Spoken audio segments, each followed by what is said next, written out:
Guillaume, une question un peu grosse comme une maison, on ne peut pas ne pas te la poser. Comment tu vois les choses pour les CrossFit Games cette année? Pour moi, pour ma performance Ouais, pour toi, qu'est-ce que t'attends?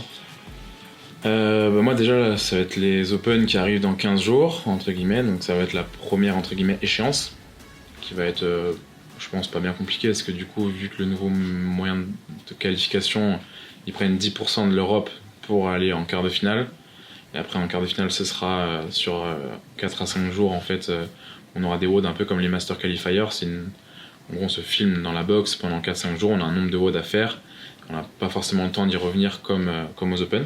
D'accord. Donc voilà, et puis après ça va être les entre guillemets regionals, donc les demi-finales, qui vont être là en présentiel du coup sur un gros event. Ce sera soit en Hollande, soit en Allemagne. Donc là, il va falloir être dans les 60 meilleurs européens pour se qualifier. Donc moi, l'objectif premier, en fait, là où j'étalonne vraiment ma programmation, ça va être vraiment là-dessus. Donc ça va être vraiment sur cette étape-là, donc des demi-finales. Et après, il faudra finir dans les 5 premiers de cette compète-là pour pouvoir accéder aux CrossFit Games. Donc en fait, moi, le but, c'est les demi-finales, finir dans les 5 premiers pour aller aux Games. D'accord. Tout simplement. Je te pose la question parce que là, pour le coup, moi, je me positionne comme un béotien, comme la plupart, sans doute la plupart des gens qui écoutent et qui regardent cette interview. Ça veut dire concrètement que quand tu vas aller en demi-finale, ça va se jouer au niveau de l'Europe, hein, Ouais. on est d'accord.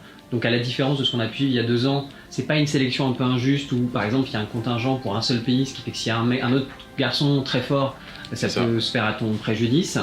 Là ça veut dire que on aura combien. En fait l'Europe elle a combien de places pour les Games? Elle a 10 places. Il y a les 5, en fait il y aura 2 compétitions, D'accord. donc 30 par compétition, Ok. 60 européens, Ok. 30 en Hollande, 30 en Allemagne. Okay. Et là ça va être un peu de savoir où est-ce que tu vas par rapport au leaderboard, on va dire européen quoi. Imaginons que tu tombes dans une compétition où il y a les 5 premiers du leaderboard, bah t'as peut-être moins de chances de te qualifier que dans l'autre compétition quoi. D'accord. Il va y avoir un jeu de ce côté-là aussi, un arbitrage à ce Exactement. moment-là. Ouais. Ok. Question en suivant, naturellement, qu'est-ce que tu as envie d'accomplir dans les 5 à 10 prochaines années? Qu'est-ce que tu poursuis?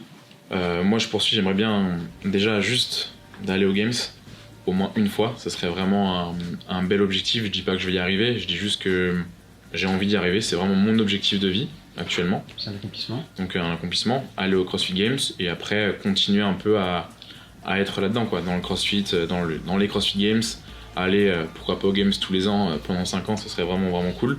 Mais au moins continuer à aller en demi-finale, etc. si le format ne change pas quoi. Donc, voilà, d'ici 5 à 10 ans, si je peux continuer à le faire encore après, je continue à le faire après, mais voilà, je pense que c'est une bonne target déjà. Qu'est-ce que toi t'as identifié comme faiblesse chez toi et qu'est-ce que tu fais pour les pallier? En fait, moi, ma grosse faiblesse à la base, c'était quand même le bas de mon corps, on va dire. C'était vraiment mes jambes. J'étais très nul en squat. J'avais des surnoms avec mes jambes qui n'étaient pas forcément cool. Avec mes potes à Marseille. Je travaille dessus beaucoup. Je fais énormément d'explosivité. Je fais énormément pas de squat, mais je travaille différemment sur mon squat. Je fais pas que ça, justement, au contraire. Pendant longtemps, j'ai travaillé vraiment comme ça. Je travaillais vraiment en épuisant, on va dire, la partie la plus faible de mon corps, c'est-à-dire mes jambes. Et en fait, je me suis rendu compte que c'était pas forcément la bonne méthode. Et qu'en travaillant peut-être justement un peu moins sur les flexions, enfin sur les squats, je progressais plus que si je les épuisais complètement. Donc du coup, voilà la méthode en fait que je privilégie maintenant, c'est je fais des WOD et je travaille, on va dire entre guillemets, mon haltéro là où je suis le moins fort. Donc sur mon haltéro et sur mes squats. De façon générale, comment d'abord ça se matérialise quand tu t'entraînes, l'échec? Dans l'entraînement, c'est à quel moment que tu as l'impression de ressentir un échec?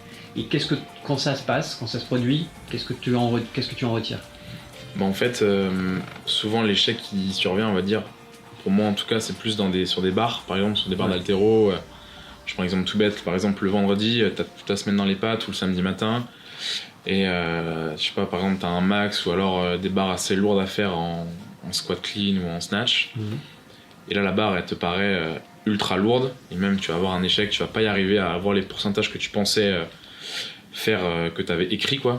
Donc ça c'est plus cette partie là. Après là, c'est là qu'il faut être entre guillemets intelligent et se dire bon, On est vendredi, je me suis entraîné toute la semaine, je me suis bien épuisé toute la semaine. Ok, tranquille, on va pas se prendre la tête, on redescend peut-être un petit peu en charge, ou juste, ok, la barre elle passe pas quoi. On passe à autre chose et puis let's go. C'est ça, on va dire, l'échec qui survient le plus souvent, on va dire, pour moi à l'entraînement quoi. C'est quoi aujourd'hui tes principaux leviers de performance et sur quoi tu travailles, notamment programmation Du coup, comme j'ai dit, j'ai travaillé pendant 2 ans, j'ai été coaché par Alexandre Jolivet, qui est un des meilleurs athlètes français toujours actuellement. Lui, il a une méthodologie particulière, c'est qu'il fait énormément de max tous les jours. En fait, c'est vraiment... aujourd'hui, c'est un max en épaulé jeté, un max en snatch, un max, et tous les jours. Et je me suis rendu compte avec, on va dire, les quelques années de CrossFit que j'ai, que moi, ça fonctionnait. J'allais gagner forcément en endurance de force, en endurance de force tout simplement. En puissance, ouais, j'arrive pas à trouver mon mot, mais en capacité de travail en fait, tout simplement, sur ces mouvements-là. Mais que par contre, mes max, n'allaient pas augmenter. Donc là, en fait, tout simplement, quand j'ai arrêté de travailler avec Alex depuis 6 mois, maintenant je travaille je crée ma propre programmation avec un pote qui s'appelle Denis Dubois. Donc on programme ensemble. Et du coup, on travaille comme ça. Maintenant, je fais plus. Je vais pas chercher des max tous les jours. Je travaille entre 80 et 85% max tous les jours. Ou 2-3 fois par semaine, pas plus. Et je me suis rendu compte que mes max en squat augmentaient, que mes max en haltéro augmentaient, juste en travaillant, en sollicitant un peu moins mon système nerveux. Et que voilà, tout simplement, moi, j'ai pas la capacité de tenir un tel impact nerveux tous les jours, quoi. Voilà. Donc j'ai, entre guillemets, mon expérience m'a montré que je suis pas capable d'engendrer autant de nerveux tous les jours, quoi. Ouais, donc en fait, tu as réussi à développer une méthodologie de travail qui correspond à qui me correspond mieux. Il n'y a pas de bonne méthode d'entraînement, il y a juste une méthode d'entraînement qui marche pour chaque personne, quoi. Chaque personne.